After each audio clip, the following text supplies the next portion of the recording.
Hello, future people. My name is Richard Bukuski, and I am a futurist and founder at Digital Wheel of Fortune.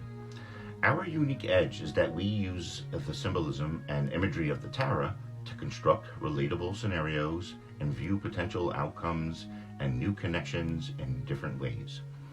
Welcome to my first video series where I address the future of travel with Mr. Ian Ross, Executive Vice President at TravelSpike. Now, there are two cards that do a good job in denoting upcoming and successful travel, and they are the Chariot card and the Three of Wands card. The Chariot card usually has a powerful princely figure in a swift chariot, pulled usually by two sphinxes or horses.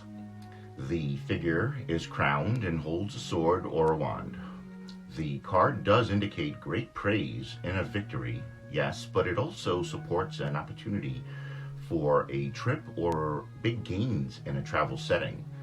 This card could be forecasting that now is that opening for you to actually go and get the vehicle that you've been waiting for, or looking to make a physical move, as it is also very positive signal indicating for that opportunity. Now, the Three of Wands usually depicts a man in robes standing on a cliff with his back turned to us.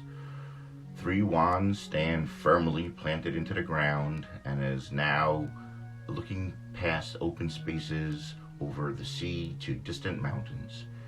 He watches three sailing ships pass by, symbolic of movement and progression. From this high vantage point, he can see that all that lies ahead, including any upcoming challenges and opportunities. The card symbolizes that your sent inquiries are now being answered, and everything is pointing to yes. Answers for people who are either looking for work or could involve some kind of extensive travel or meetings that are coming up. This also signifies that it's a good time to make new business contacts or networking for more wealth and for growth.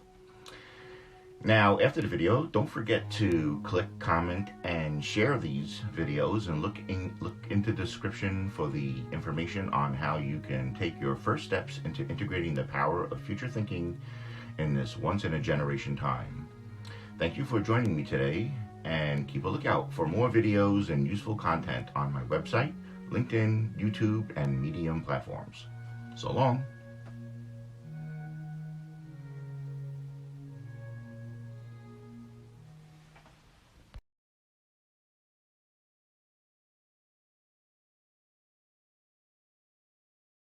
Founder and futurist at Digital Wheel of Fortune, and welcome to my first interview. And it's my honor and pleasure to have one of the stable bricks of the travel industry, and Ian Ross, Executive Vice President at TravelSpike. Hello, Ian. Hi, Rich. Nice to see you. Thank you. And appreciate the Batman. And what was the other? It's a picture of the Rock and Roll Hall of Fame. Rock and Roll Hall of Fame. And you were inducted what year? I was inducted 78 with the Rutles. So deserved. So well deserved. Right. So the topic obviously is going to be the future of travel. And, you have, again, a lot of time tested and long history, with the sector. And again, with the aspects of the Great Resignation, the aspects of post-COVID human lifestyles, and when it comes to future of work, there's a lot of cross-vertical aspects when it comes to travel, and there always was. And I'd like to talk a little bit about that, and then I'd like to talk about the newer, I'm not sure if you want to kind of call it a bubble, but pent up information and travel requirements, I would say of us, as humans. Again, we're a humanistic aspect of it. And, we were seeing some of this right before Omicron. There was huge demand for travel. The airports were starting to get together. They were starting to feel new growing pains when it comes to staffing and scheduling and kind of everything like that. So we'll call it back to pre-pandemic, and then Omicron. And now that Omicron has slowed down or almost gone, we're starting to see another increase. Are you experiencing that, with Travel Spike? Yeah, we really have been. This has been, the company's been around for 20 years. We actually started right after 9/11. So you figure after 9/11, the financial meltdown of 2008 and the whole pandemic over the last 2 years, we've survived. So we've kind of taken on the motto, what doesn't kill us makes us stronger. We're now experiencing our best February in 20 years. And it's a combination of a lot of things. Right after, during the summer, when the pandemic kind of subsided, there was this increase in travel. A lot of the destinations I spoke with or have spoken with saw really record numbers this summer versus, the year before, and almost close to 2019. And then, of course, the world kind of shut down in December with regard to Omicron. But there still was this pent-up demand, and I kind of believe that the traveling public really wanted to get out there. And each week we saw the numbers increase as far as those planning to take a trip, within the next 12 months, those planning to take a trip in the spring. So between that pent-up demand, the interest on the part of the travel and tourism companies, destinations, cruise lines, trains, lodging, tour operators, travel agency, all of this, they've invested in it. They're welcoming people, and they're starting to spend money to attract the leisure traveler as well as the business traveler. And then the other factor is we've been doing this for a long time. We have our place in the sand, and a lot of the things that we had put out there for the last couple of years or a year started taking hold, and we saw a lot of interest and a lot of booked advertiser business for this month through, the next quarter, which is good. It's excellent news, and overdue. And again, it'll see what the future brings, and you did mention some really important aspects of the change of work habits, again, the great resignation, and also many of the reasons why people don't want to go back to the office, but they still want to work. And so Digital Wheel of Fortune tracks signals all the time across various sectors, and travel is one of the sectors, as you know, that I pay very close attention to because of its cross vertical aspect, of it.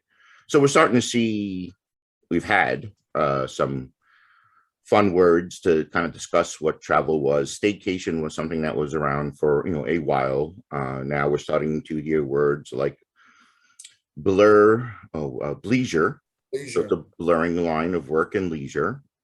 So it is a very big part about why, or helping the airlines kind of, let's say crediting your airlines in some of the immediate growths that do kind of come by. But again, between the flight cancellations and staff shortages and stuff, it's been different, but it's energy. It's definitely kind of a new demand. Plus what we didn't have before, and again what we always have now is better technology. And when it comes to just exactly what we're doing here, kind of like in the Zoom and technologies, obviously when it comes to your everyday computer and and your ability with mobile phones, so that opens up so much when it comes to what else that we can do. I remember as salespeople, we used to always say we could work out of the back seat of our car, if all we needed was a phone. So with the, again, new aspects of work, and I'm not going to kill myself for my company anymore or my job anymore, and let's see the world. So seeing the world is going to be a very big, again, a very big catalyst to travel. Obviously, more trips, hence more business trips, which is again, needed, and the accommodations for the workers and hotels, all starting to kind of come back. My only problem with it is that, is those half work things, the workations and, leisure really, will we get the rest, that we're kind of expecting from travel? If we're always on, these were kind of some of the things that were always, in the way when it came to, 24-hour, on, timelines or something like that. Do you feel, I guess, based on some either offers or again experience, came to you in a dream, do you think that the workation will satisfy both needs? Will take care of our jobs and our souls? Well, it's a big question. It's a start. Let's put it that way. It's a start. It's no secret that the business traveler pays more for hotels, pays more for airfare than the leisure traveler. So the airlines, the lodging industry is certainly, ecstatic to welcome the business traveler back. If the first entry is a bleisure where they're away for 3 days and then they spend the weekend in the destination, that's a good start. So we're starting to see that, and hopefully it migrates into more of the business traveler. But, you talk about technology and Zoom, technology will enhance. I don't think it's going to replace totally all that we've done. I've been around long enough where I've always believed, it's great to press the flesh and see people in person. I've been averaging, though, about 8 Zoom calls a week with people. And it enables me to even get closer because you see them in their own environments with the Batmans and the pictures and their dogs and their babies in the background. Also, you're able to get multiple screens. When I got used to doing a lunch and learn in an office, now I could send Grubhub cards and Sugar Wish baskets to clients that are in San Francisco, Dallas, and Boston, and New York, and have a great call with 8 people and accomplish more than I do just being in an office. So the technology will enhance what we do. I don't think it's going to totally replace. I don't believe it will totally replace the need to be somewhere and see people in their environment, especially in the travel industry. My experience is I love taking these road trips because it gives me a chance to have a destination, an airline, a cruise line, a hotel come alive. So if we get the opportunity to work with them, I could see firsthand what works. So it's an evolution. And again, the pandemic put our industry on its ear.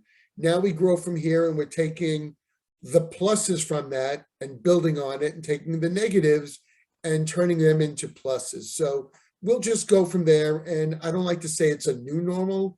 It's just enhancing and evolving where we've come from. Time for growth everywhere. Now, another signal that that we track is the alternate stay. So the Airbnb and the constant Greco-Roman wrestling match that they have to have with with the hotel chains. There's been some recent information that, and again, as another cross vertical new economy that they have proven. Do you think that the hotels will, or have you seen anything about how they address the kind of B2B world? Where I don't know if it's either rate or again just something like an old custom or something like that, by staying for 1 or 2 days, or kind of giving a little bit more of that homey feeling that you kind that seems to be working for the B&B.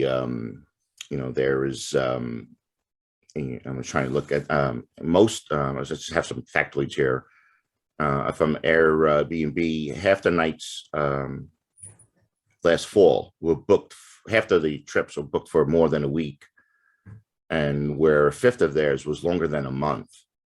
And so I don't know, I have this and there's even a large percentage, not average, but growing percentage that stays for more than 3 months to a year. So I think, or what I try to think when those kind of signals is, can the hotels do something about that? I mean, either change the perspective, would I stay at a hotel for 3 months kind of versus going to like a B2B, an Airbnb? No, but you may change.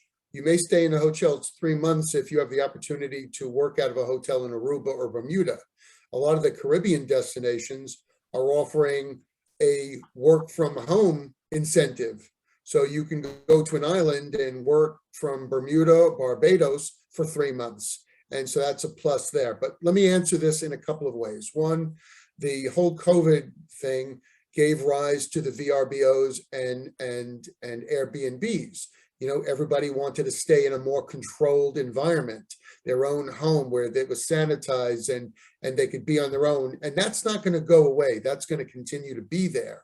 The hotels also are not going to mess with their ADRs or advanced daily rates or their occupancy rates. One of the big mistakes the hotels made during the financial meltdown in 2008 were dropping their rates. They realized that it was going to take years to get those rates back up because the consumer would then expect really low rates, and the hotel is not going to be profitable if they're having $78 a night, unless maybe it's Las Vegas.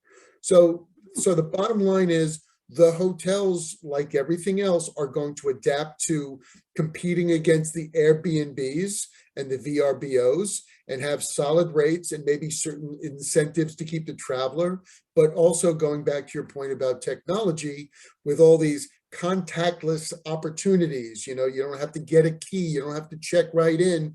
You could just go right in, go to your room and stay there, not have anybody come in and clean it up for a few days. It's just your own room, your own office. And there's some comfort in that as well.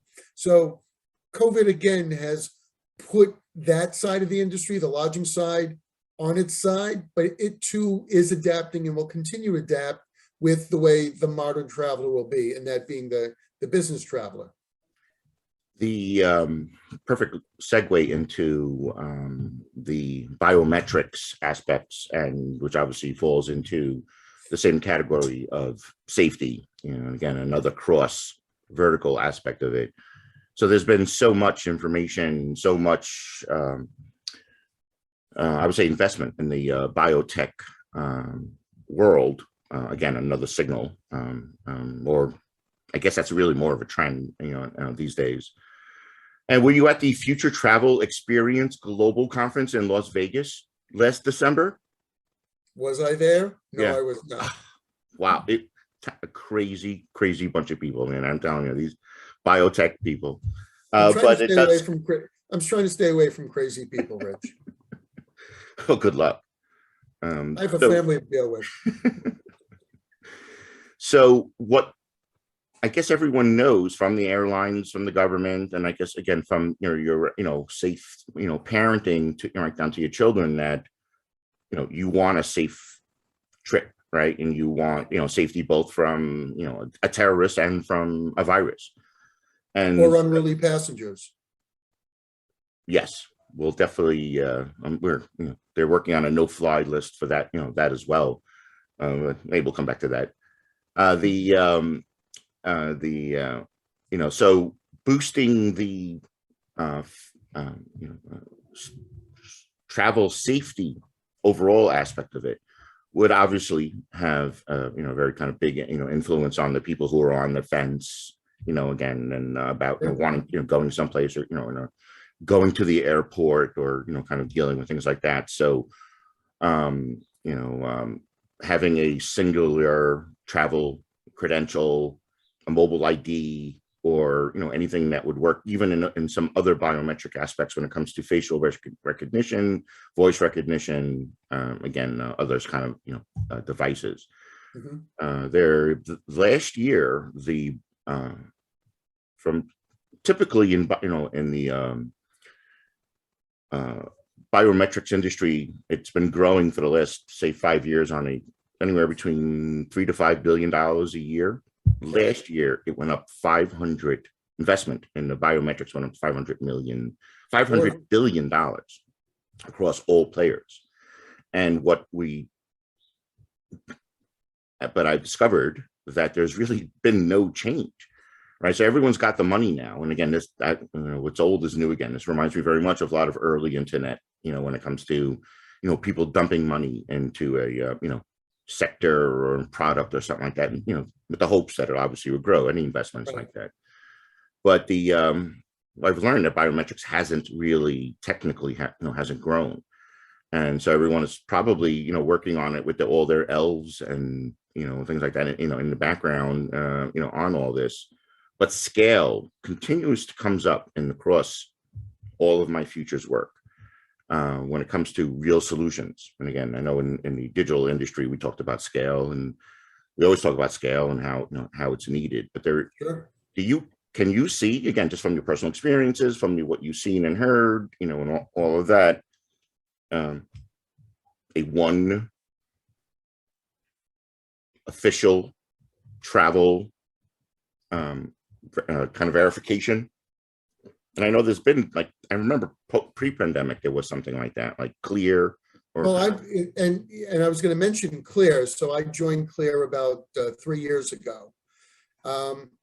And I think that's just evolving. I mean, it's great to be able to just go in, have them look in your eyes, scan you, you go to the front of the line and you go through checking. And if you have TSA pre-check and Clear, you're basically free and clear to get right through the head of the line and through security. But I also went to a ballpark 2 summers ago, and they started using Clear. So Clear started within the travel and tourism industry, and I could see it extending throughout. And that's just one sign of using this technology to just enhance the travel and tourism, the travel trip.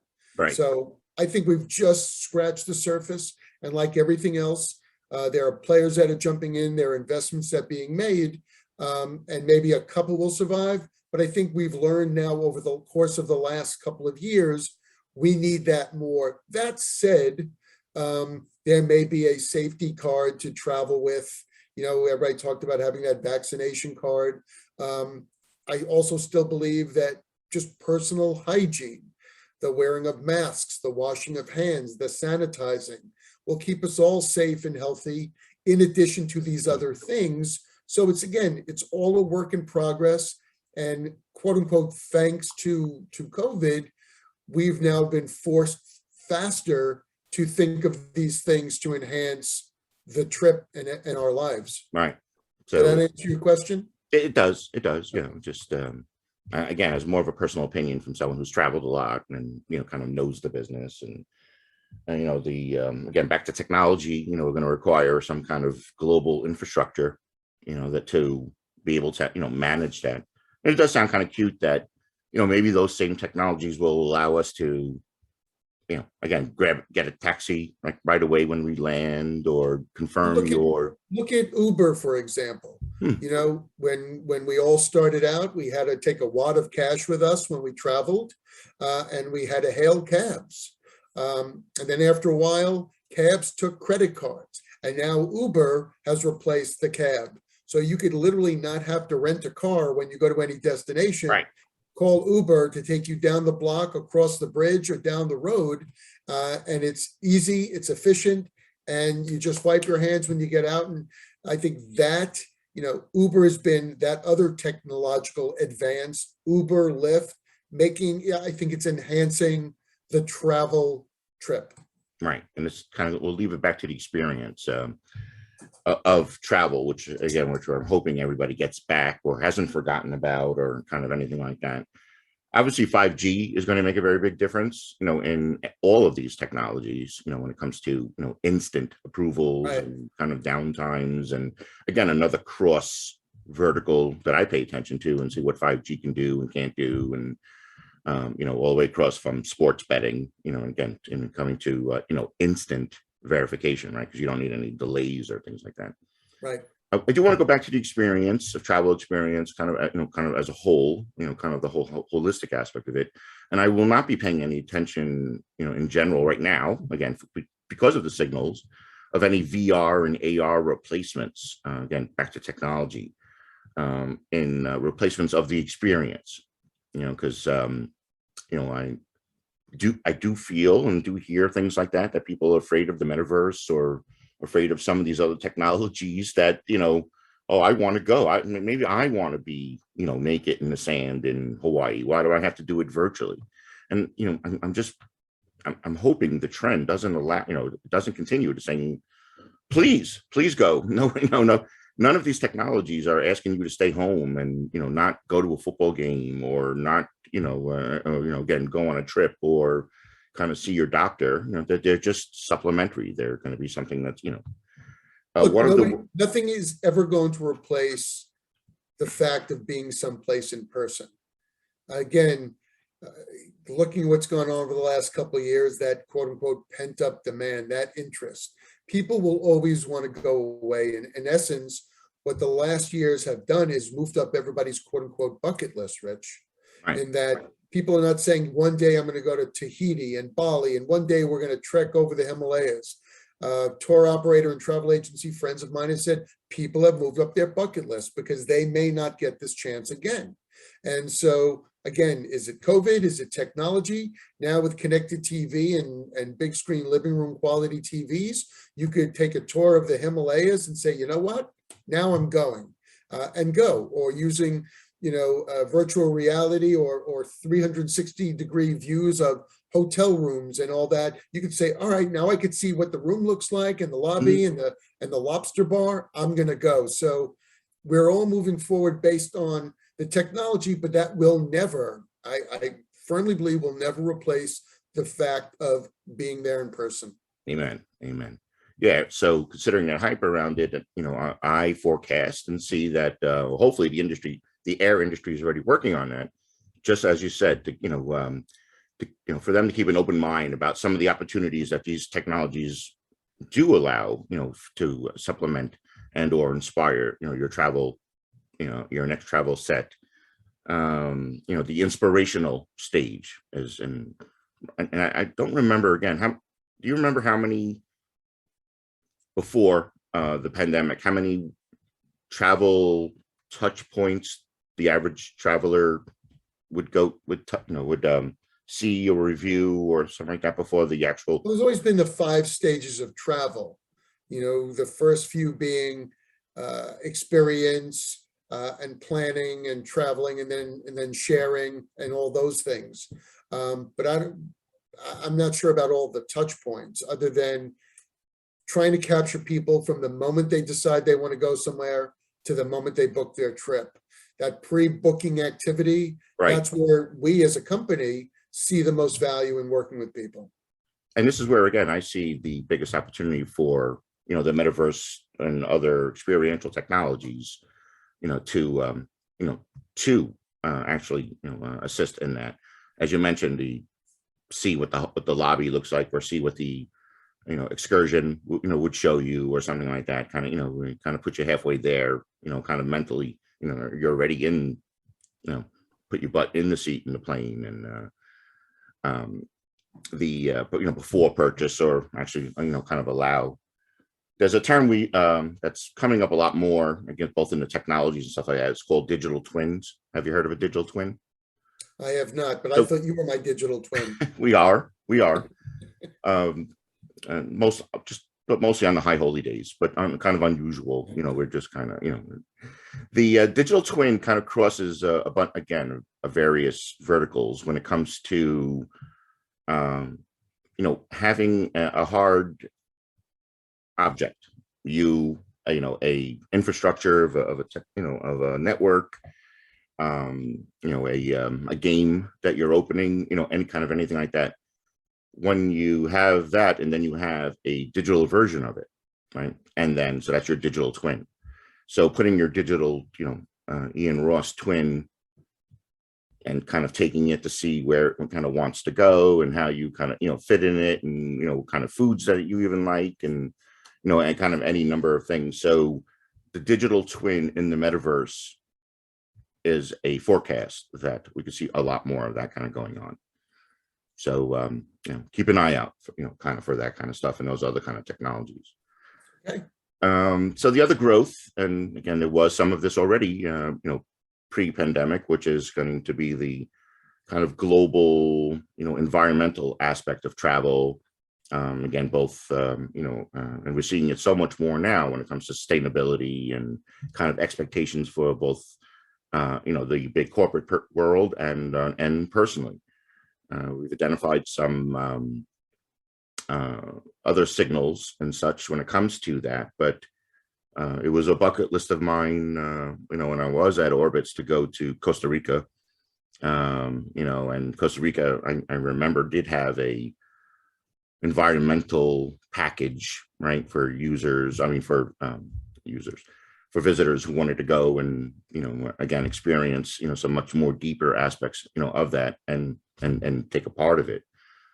So we're starting to see some technologies. There's a company called, I believe it's Archer, that is working with United Airlines, who has put in $1 billion order with this company to produce a environmentally friendly airplane. So it's all electric, no nothing, no fumes, nothing else kind of going out there. The entire global air industry has committed to reach carbon zero by 2050, which is right around the corner, whatever. Right down the block. Right down the block. So here we go again across, various different technologies, right? So climate, initiatives being important. So new technologies in aircrafts, as I mentioned. Current aircrafts are going to be kind of changed to hydrogen fuel. Yeah. And including, even the current engines are going to have to be much more efficient, in kind of across the board. Oh, I was wrong. The name of the commuter electronic plane is called Alice, not Archer. I was wrong. Okay. Yeah.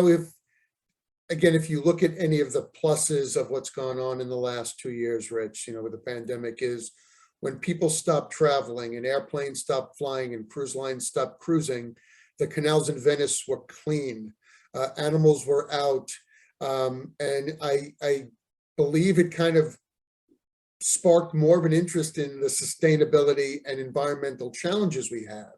Now airlines are looking to have a better carbon footprint. Okay, thank you. Are looking to have a better carbon footprint.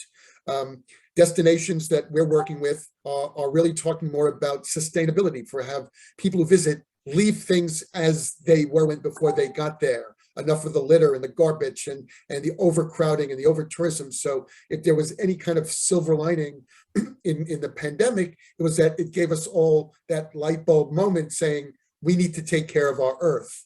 I've always maintained that I wanted my children and my grandchildren to know what a polar bear looks like other than what they see in the Museum of Natural History.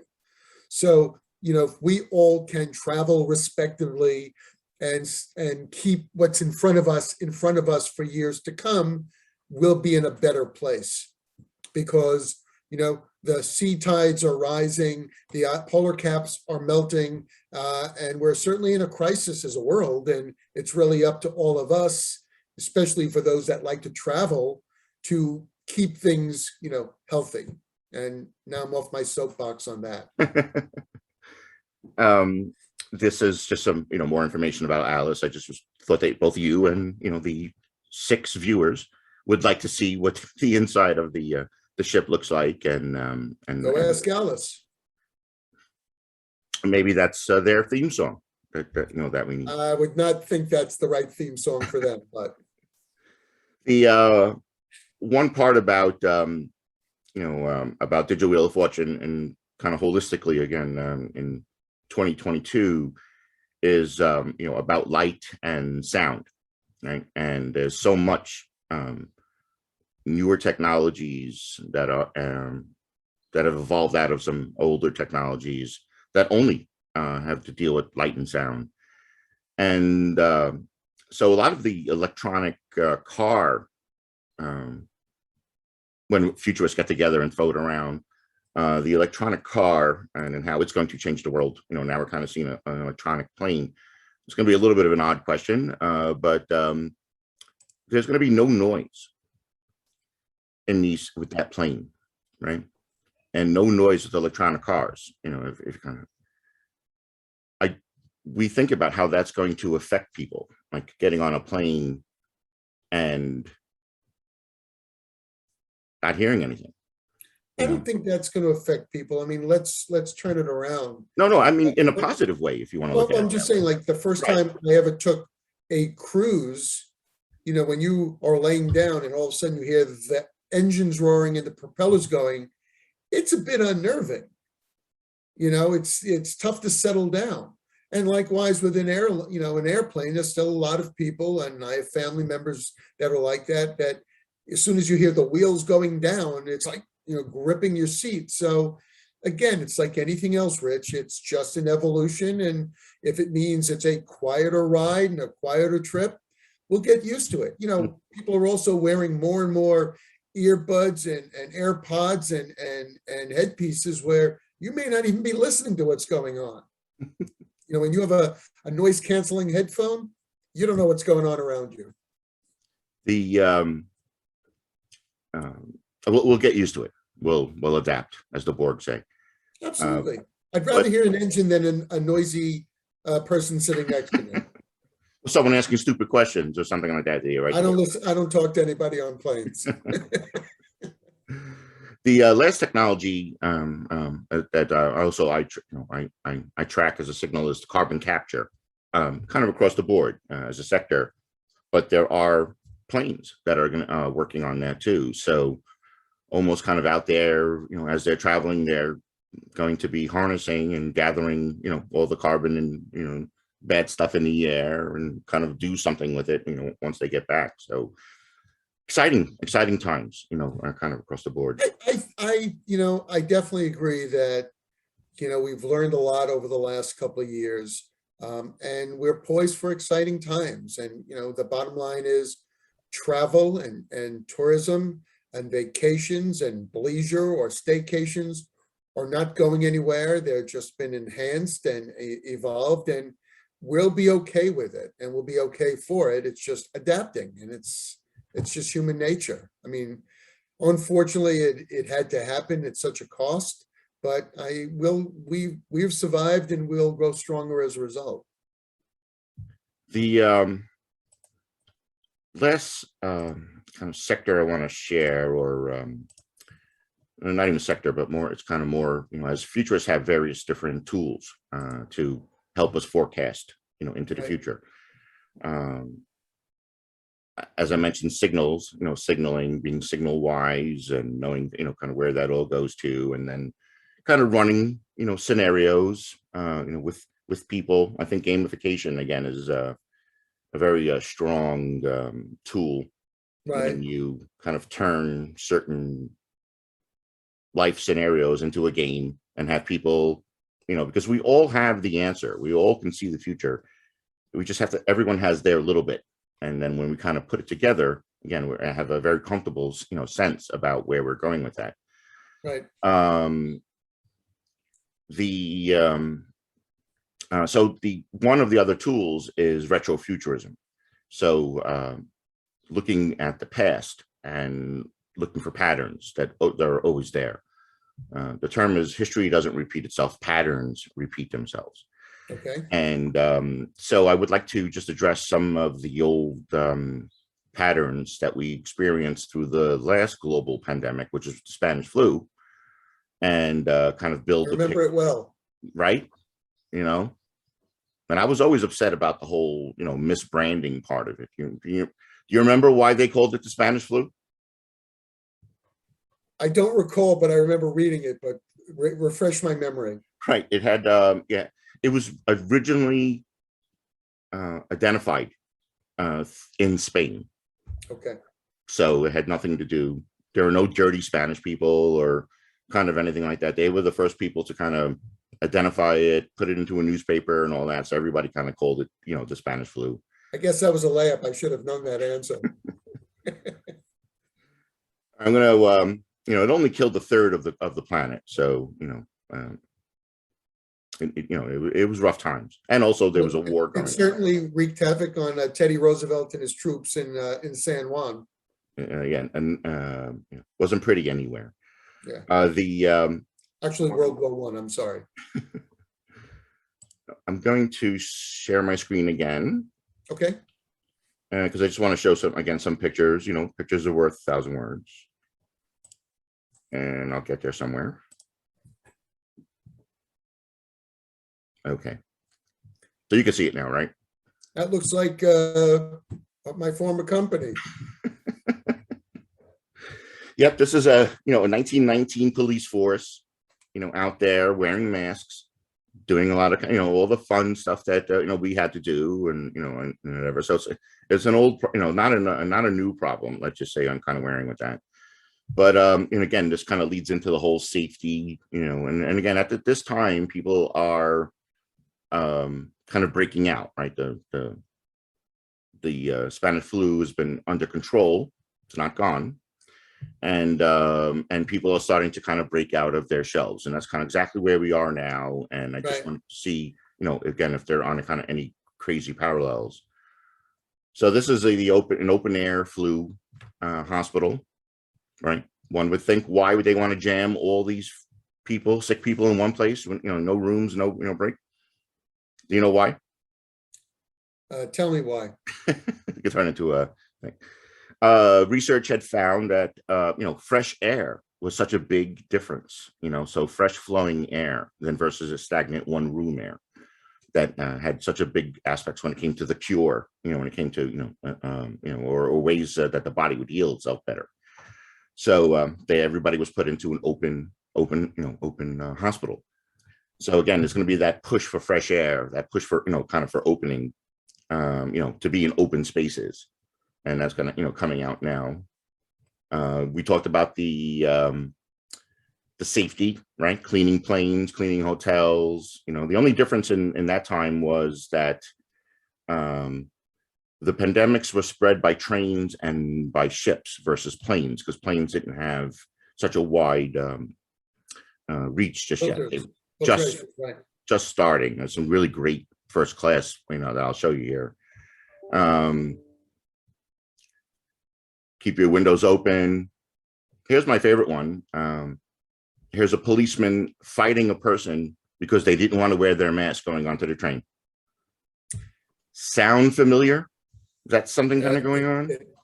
It sounds familiar. Isn't it freaky? That we have that same, well, like you said, parallels and history does repeat itself, and sometimes we just never learn. Right. Restrictions from closing schools, closing churches, closing full cities, requiring people to, again, being stuck in one area. And here's the aftermath. Here's the beaches. Beaches became such a big destination, in post-pandemic. And so everybody was running locally, at least nationally, to kind of getting around. Right. So probably be very easy to forecast that the next future travel destination is going to be a lot of beach, a lot of outside. That's how it was last summer, Rich. Right. Where out in a lot of destinations that didn't have beaches, even cities were focusing on the outdoor. It wasn't about the indoor attractions or the indoor museums. It was the outdoor side. Every ad, every video, every banner talked about the outdoor activities, the things to eating outside, the shopping outside. So we certainly focused in on that. And of course, if you had a beach destination, that's why the Caribbean had an exceptional Q3 and into Q4, as did Florida, because people were outdoors. They could eat outside. They could swim outside. They had the beaches. Anything that was exposed was a plus. That's why the cities, the urban environments, took more of a backseat to some of the secondary destinations that were more open environments. There was some quote here about what happens when you take 1 million people, who have been in a normal home environment, for all this time, and then just toss them, you know, into the world, into activity, you know, um, traditional homes, villages, the towns, borders all broke. Again, we see that already, no, Yeah, just what we were talking about earlier on.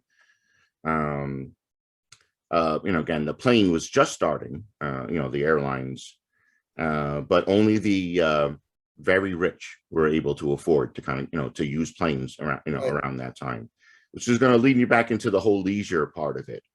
I think the airlines, cruise ships, kind of all the destinations, will be pushing for the, I don't call it ultra leisure, but really pushing a lot of leisure for that pent up environment and again, newer experiences and such. So this is the first class on an old plane. Isn't that awesome? Look how comfortable everybody is. Oh, And I wish I think was that, there. and if I'm not wrong, I think that's a speaker. So they're playing music, that's fun. But the airlines learned that that's where the money was, and a lot of people are using it, and they expanded it out into a very extra luxurious experience on the plane. I Right. know I forgot there's some brands, airline brands that are already doing that, but I can foresee a lot more planes being reconfigured for much more of a luxury experience, sleeping, playing, bathing. Goal is to make the traveling public safe and secure and as comfortable as possible. And technology will certainly aid in that. Building up the labor force and people that want to be excited to do these things will aid in that. And it's only we're getting better. And again, as I've said before, it's an evolution, and we're just building on what we've always had that was good. Just took a side swipe last year, but building our way back up.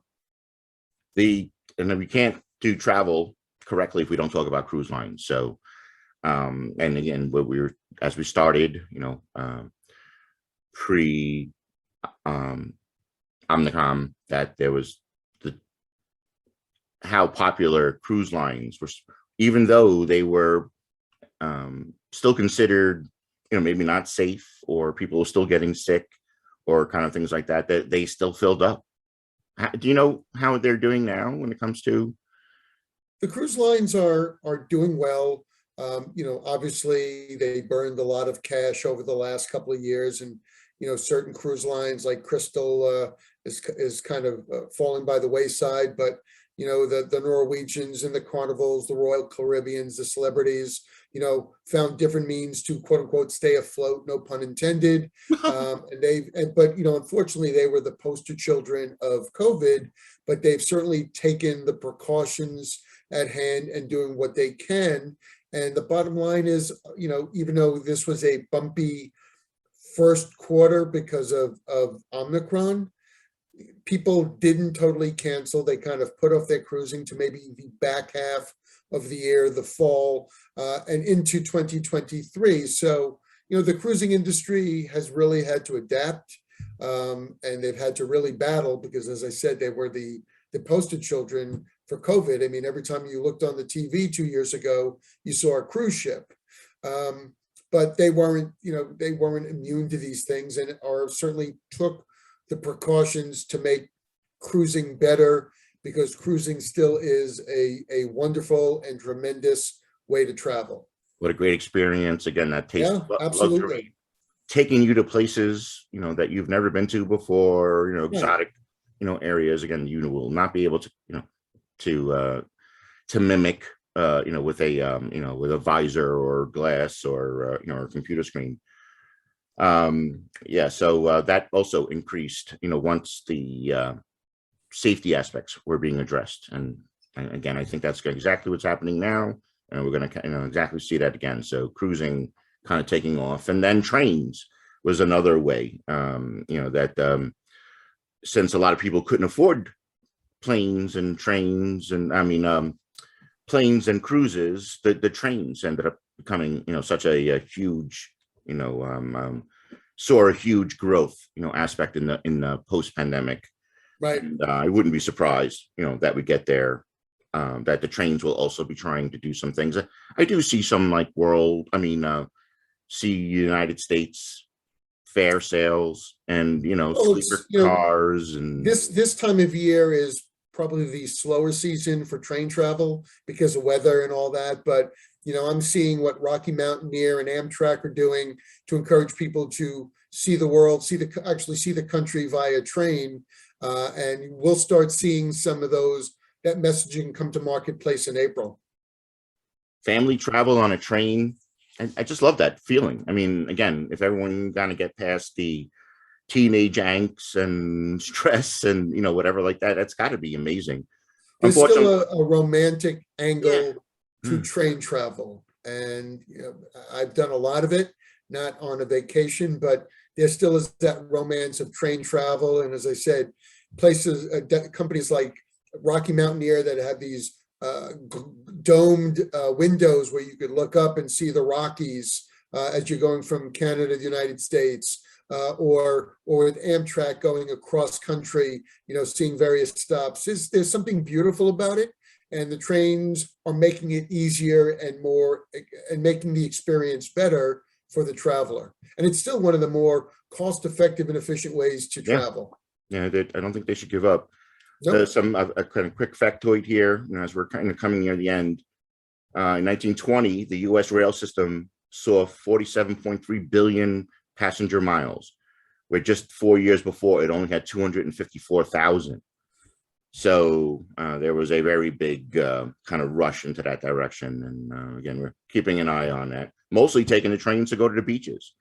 So it'd be kind of very, again, interesting to see. Again, all the amusement parks opening up again, everybody kind of getting out. But sure. But people apparently staying close in these, like the first few years versus kind of going, a lot of international, just to kind of keep unsure about the safety. That's true. But then you're seeing, if you looked at the Super Bowl, Turkish Airlines was promoting in a big way.